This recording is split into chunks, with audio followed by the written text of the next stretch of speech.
Readers Entertainment Radio presents Booklights with your host, author Lisa Kessler. Booklights, where we're shining a light on good books. Hello, everyone. It's March. We're moving into spring. So wherever you are, I hope things are starting to warm up. I hope flowers are starting to bloom. And I'm so glad that you guys are here listening today because you're in for a treat. We have a new thriller, and it's by Dr. Katherine Hutchinson-Hay. And if you haven't read her books yet, she has a really interesting background of books. So we'll talk about that for sure. But if you haven't read her yet, I'll read her bio here so you can get to know her. Dr. Katherine Hutchinson-Hay is an educational consultant, author, editor, speaker, and podcaster.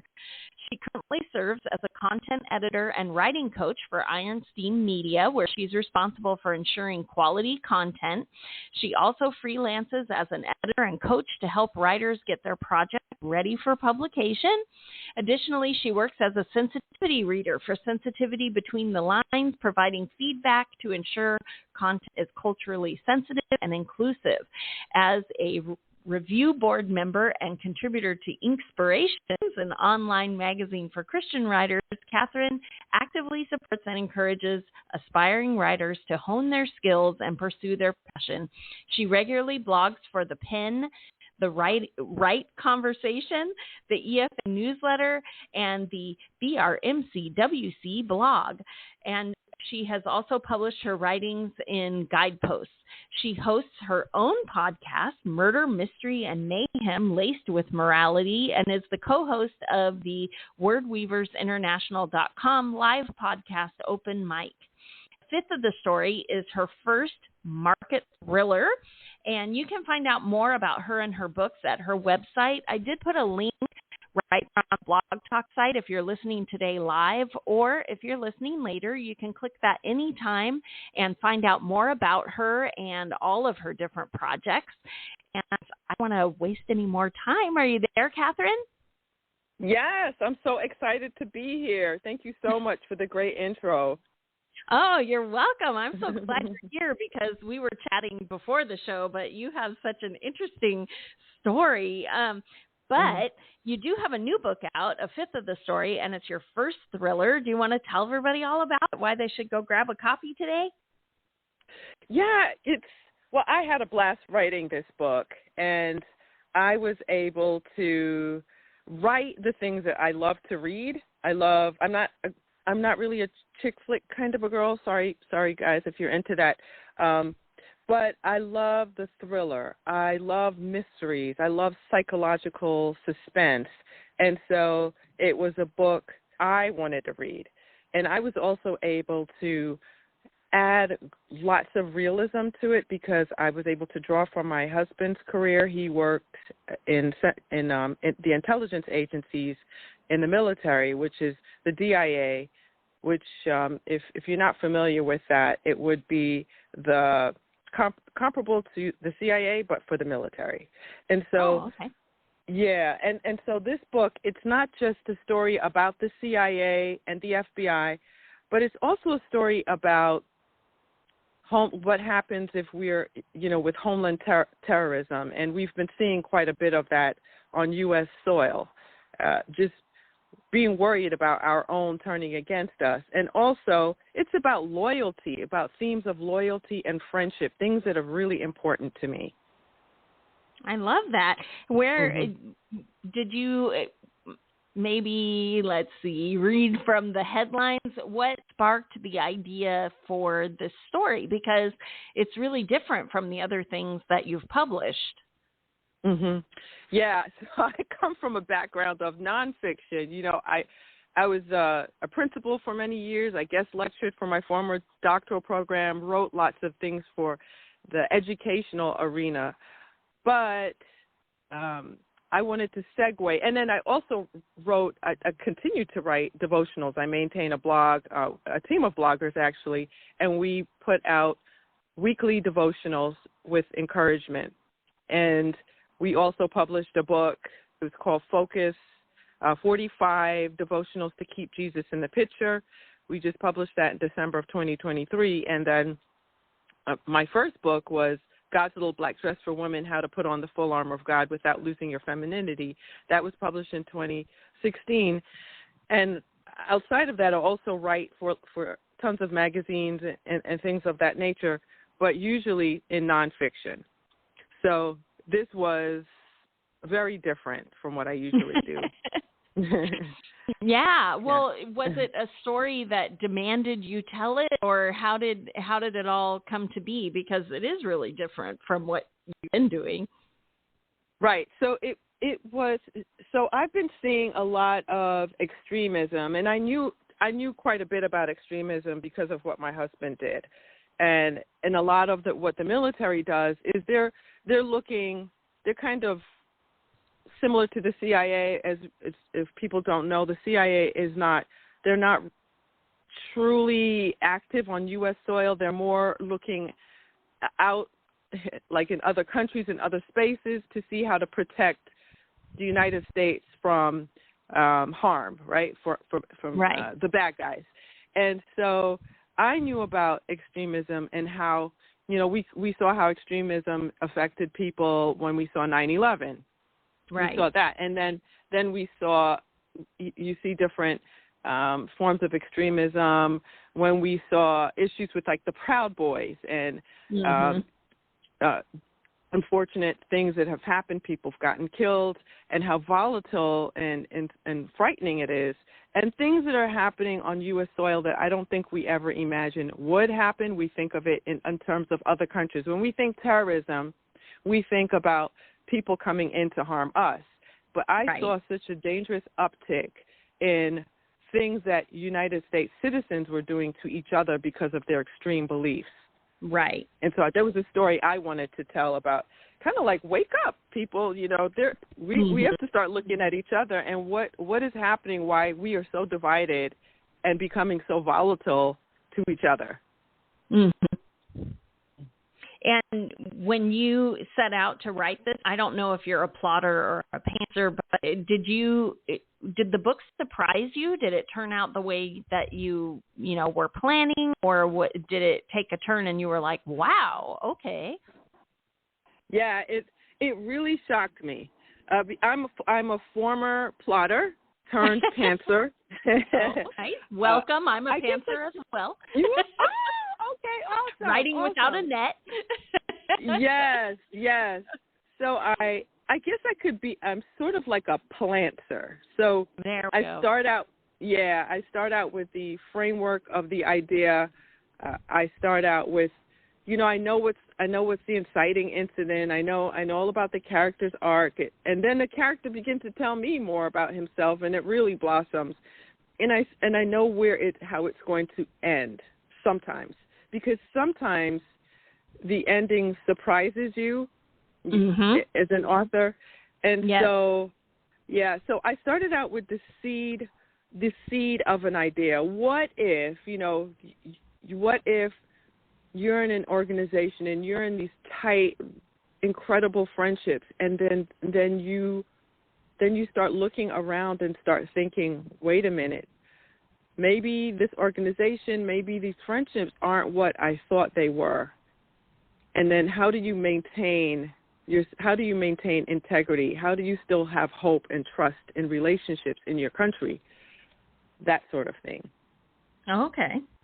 Mm-hmm. Was there a scene that really surprised you, or was your favorite as it came together?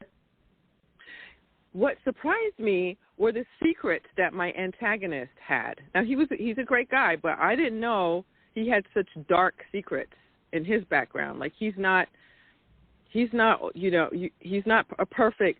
perfect.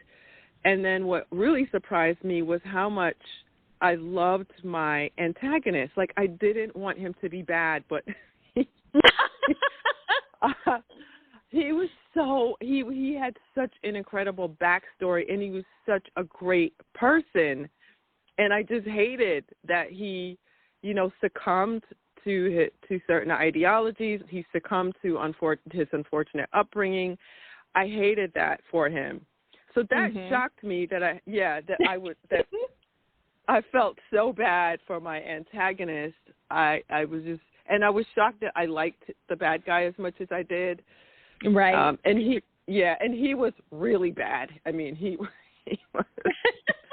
awful. I'm a sucker for the bad guys, but I do like to write a good redemption story. A lot of if I have a really bad guy in a series, by that final book, it's like, okay, yeah, let's do this. Are you going to write any more books? Is this going to be a series? Yeah, so my intent is for 5 books in the series. Since it's a fifth of the story, I want to tell the whole story. And yeah, the prequel is already finished, and with this current publisher, it will be released next year in 2025. Okay. And then I am in the process of working on the next books in the series. So I write really fast. I would really prefer to get it out as quickly as possible, but I'm on the timeline of the publisher. Right, the publishing schedule. Yeah. Well, that's exciting, though, that you're going to have 5 books. The next one's already written, so you're writing the third one now? Yes, I'm working on, so the third one should take up from where a fifth of the story left off. And the one that I finished that should come out next year, maybe sooner, we'll keep our fingers crossed, who knows, that is actually the prequel to a fifth of the story, because there's a character in there, and that's another thing that surprised me. I didn't know that this was a character that was a secondary character. I didn't know how pivotal she was to the story, and I didn't realize that she really wanted her own story. and so her voice gets louder and louder, and her role becomes more prominent than I ever imagined it would have been. And so she's really vying for attention in the novel, and so she gets her own novel. Her name is Patty Pang. And if you read a fifth of the story, I think, like me, you're going to fall in love with her. She's fiery, she's practical, she's interesting, and you're going to love her. Oh, I love it.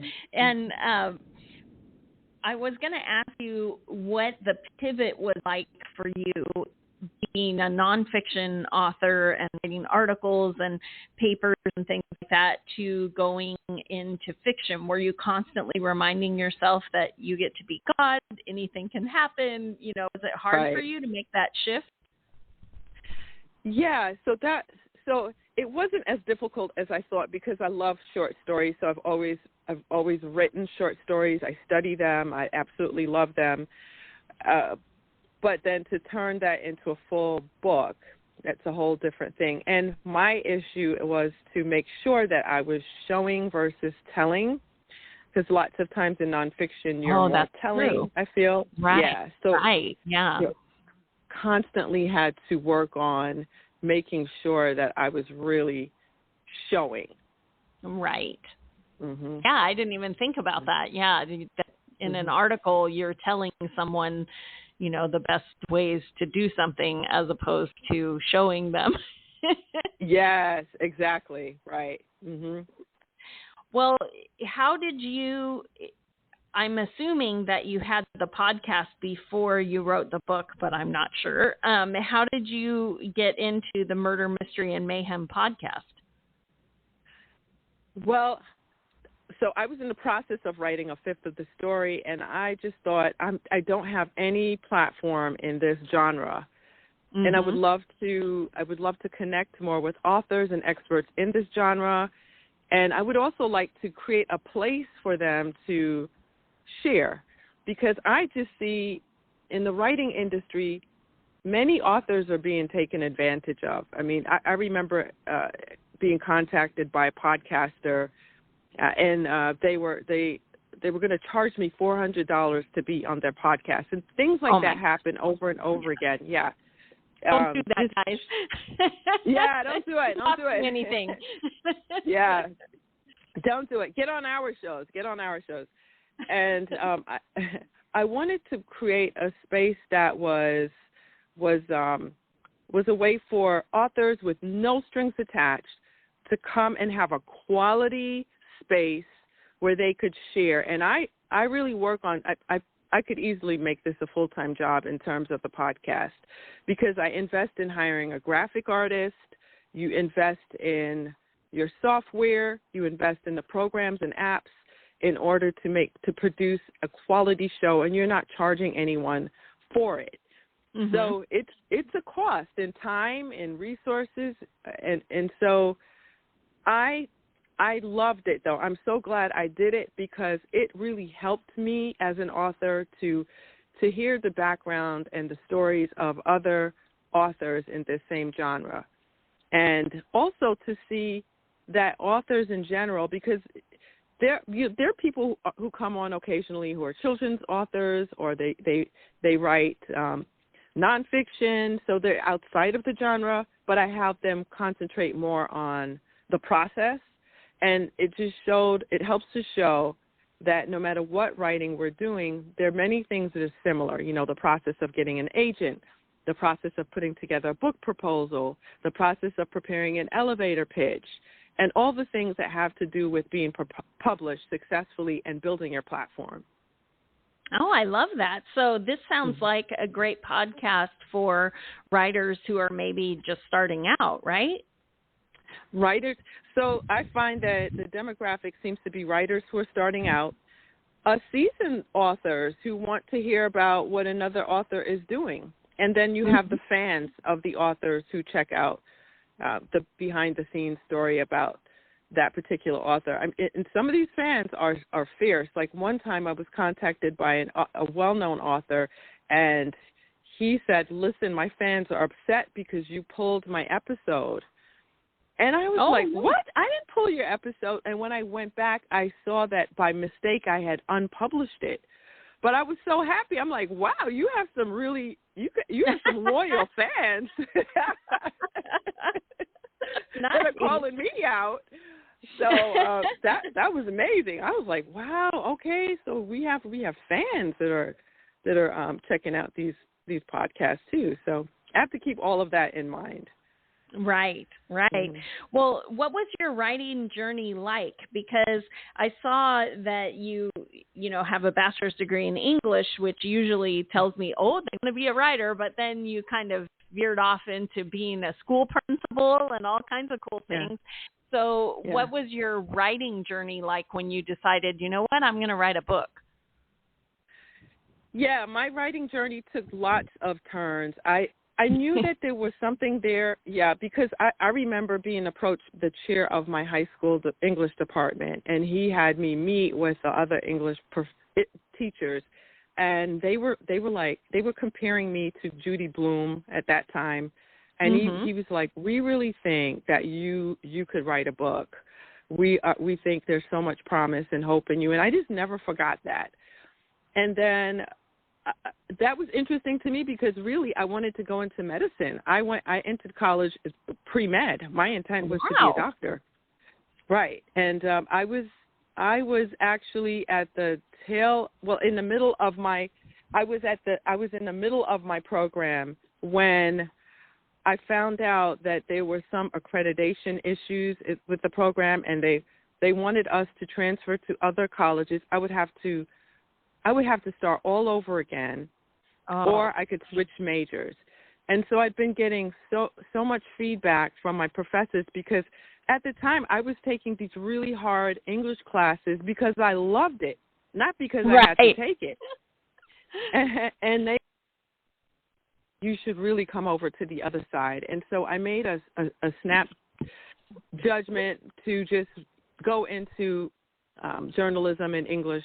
And I ended up having to double up on courses in order to graduate in 4 years. And my last semester, it was like one credit short from taking two semesters together to graduate. My gosh. So then I went in graduating, thinking I was going to land a writing job and just go on to be wildly successful. Tons of money writing, and being an author then in New York, I felt it was like trying to be an actress. It was right. it was so hard, and the pay was so little. I was going to have to go into Manhattan most of the time. I lived in the suburbs, and I just couldn't find anything that would sustain me. So I did work as a columnist for some local magazines. And then to supplement my income, I began substitute teaching.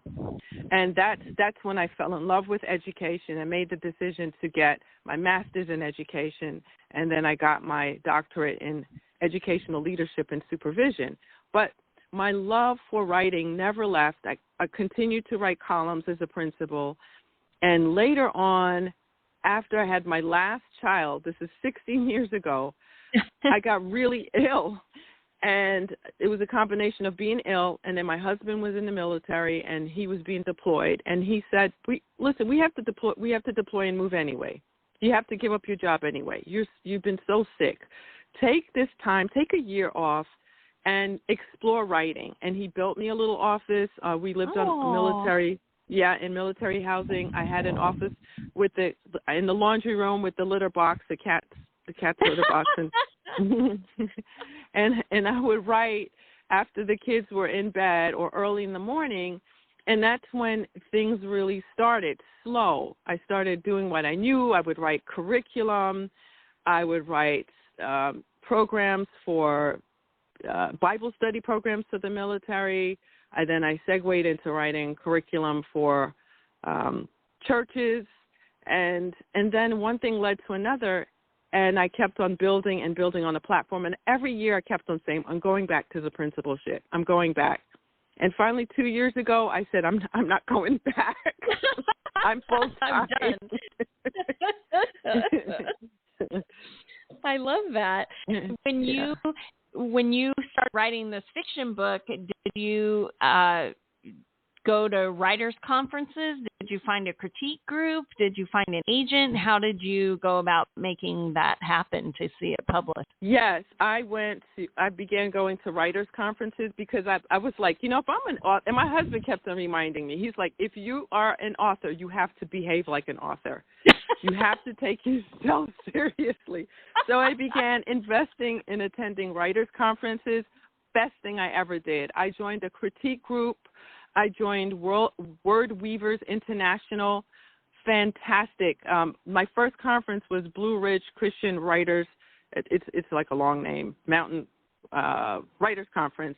And they advised us about making sure you're in a critique group. Before I left that conference, I had already joined an online version of that group and an in-person critique group. And I still belong to them, and I even became a president for online critique groups, and I'm also a mentor for other presidents.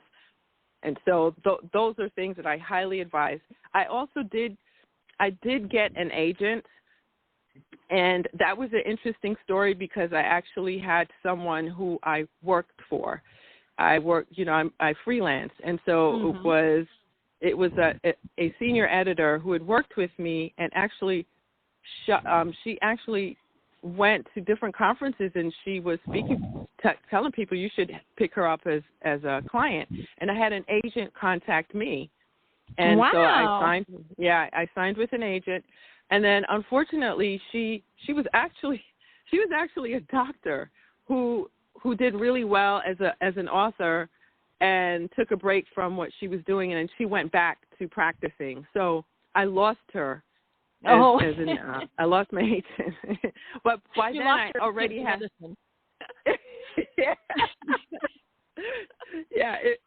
And we're still friendly and everything like that.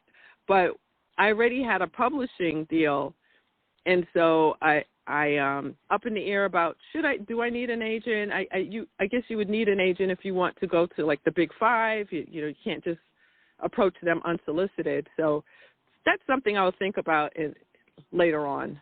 Yeah. For now, you have a publisher you're happy with, and you're just moving forward. Right. Yeah. And Endgame / Harambe Press, they have been absolutely fantastic. It's been a blessing to work with them, so I'm pleased. Yay! Good. Good. Yeah. That's always good to hear of publishers who are doing well by their authors. Yeah. Mm-hmm. So I always like to ask which writers, because most of our listeners are readers, and we all like to add to our to-be-read list. And so which authors do you like to read that get you so pumped up that you just think, oh, my gosh, I got to get to the keyboard? Okay, yeah. So there are a couple, and that's such a great question, because to be a great writer, you have to read. I don't understand writers who don't read. I don't get that. Right. So one of them is Stephen James. He's similar to me in the fact that I never shy away from the fact that I'm a Christian, but I'm not necessarily writing. I feel led to write like Christian, right, Christian, where right? that's the core, right. Mm-hmm. But it's written from a Christian worldview. Mm-hmm. And Stephen James is similar in that way. His stuff is raw, it's punchy. But like me, we stay away from, we don't use like gratuitous sex or strong language. I have language, but it's not. You don't have to worry about a bunch of $10 cuss words in there. And then, and I absolutely love. This is the oldie but goodie. Stephen King. Yes. James Patterson. I love. There's a newer author. She's really interesting because she's a self-published author and has done it incredibly successfully. Her name is Kirsten Moglin, and I met her at Killer Nashville. Wonderful person, and her novels are page turners. They keep me up at night, and that's exactly what you want readers to do, is to stay up at night, having to call in sick to work because they stayed up all night reading your book. Right. Another one is Diane Mills. She's a phenomenal author. She writes romantic suspense. Lynette Eason is another one. She writes romantic suspense. And so they're edgy. They're not, I said earlier, I'm not a chick flick kind of a person. And those books read really, really well. They're tough. They're thrilling. You're in for a ride when you read those books. Another author is Ted Decker, and that's all I can think of for now. Yeah, that's a good list. So you've got lots of books there for people to sink their teeth into, especially if you enjoy a thriller. Do you consider, because thrillers have like I write paranormal romance, and there's a million kinds of, there's shifters or vampires or witches or whatever. Well, thrillers are kind of the same thing. It can be a domestic thriller or a thriller of exotic locations, or it can be like a 24. Remember that TV show where it was going ka-chunk, ka-chunk, ka-chunk? It can be a time thriller where, oh my God, the world's going to blow up in an hour. Yeah, and the whole book takes place, over that. What is your favorite genre of thriller? My favorite genre would be, I would say, I love espionage. I absolutely love domestic thrillers, and I also love psychological thrillers. Those are some of my absolute favorites. And, I'm a sci-fi kind of a girl, too. I love sci-fi. I don't know why I didn't mention that before, but absolutely love sci-fi. Yeah. Yeah, sci-fi is a great way to read and examine world problems that we have, but in a whole different way. And so I find sci-fi can really dig into issues that we face now, but they have it out in space where we can look at it, with I think it's easier to get into someone else's skin when, it's futuristic. It's a better way to look at it. Right, yeah. Octavia Butler is someone I love reading in terms of sci-fi. Who's dabbled in sci-fi is Walter Mosley. I love him too. He writes mysteries. Okay. So love those authors. Okay. Well, we could keep talking all day, but we're running out of time. So if a reader gets gets really excited after they read your book, how can they get in touch with you? What's the best way? Are you on social media, through your website? How can they find you? Yeah, I'm on all the things. I'm on Instagram, LinkedIn, X, formerly known as Twitter, Threads. But the best way, and I don't know if I mentioned Instagram, but the best way to connect with me, where you'll find all those things, is on my website, which is www.Dr. Katherine, Katherine, Hayes, HAYES.com. Very simple. All right. Well, thanks so much for being here today. It was great meeting you, and good luck with your new book. Everyone run out and grab a fifth of the story. It sounds fantastic, and there are more books to come, so jump in now, and we'll talk to you soon. Thanks for being here. Oh, thank you for having me. This was an absolute blast. Thanks for joining us on Booklights. Be sure to connect with us at www.readersentertainment.com for articles, blogs, videos, and podcasts that matter to readers.